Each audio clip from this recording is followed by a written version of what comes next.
Siguro yung pumapasok sa isip ko nung 18 ako, there was an opportunity for me. My mom just had a message na they needed people to work sa one of the companies she works for. And then, ako naman, I just grab every opportunity kasi. So parang ako, G lang ako sa lahat. She told me na may work sa Japan na kailangan ng tao doon na hindi mahirapan sa visa, working visa, gano'n.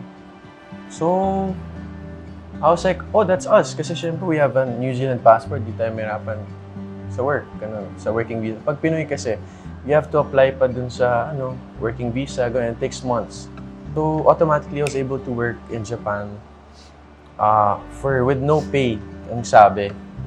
Tapos, okay naman, binayaran naman ako and everything, so it's okay. But then yun, so that was, we started working December 12. Natuwa din ako kasi lahat ng kasama ko dun mas older sa akin. So in a way, I was able to really learn from their experiences and what they go through every day. And they don't complain. Kahit ako, I was working 10 to 11 hours lang. So 8 hours lang dapat, tas lagi may overtime.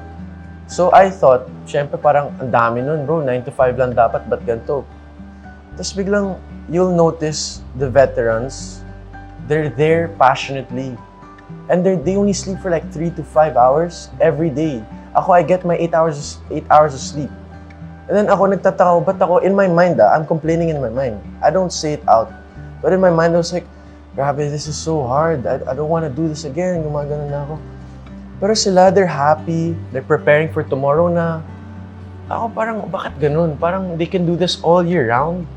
How many years na sila in the industry? One of my travel stories that really changed the way I think and challenges my personality before, the way I was before, how I think before. It really shocked me, like, parang yung kasabihan na parang yung parang welcome to the real world, ito na yung totoong buhay, wala ka na sa school, parang mga ganong tipong kasabihan, parang lahat yun nag-play sa utak ko. And then, doon ako na hungry. Sabi ko parang, doon ako na parang kailangan talaga sarili mo talaga sikap. Hindi pwedeng nakaasa ka lang sa kahit saan. Kahit school, parents, dapat ikaw. So, if you don't step out of that house, no blessings will come to you, diba? So for me, every day that you go out of your house, you're already traveling.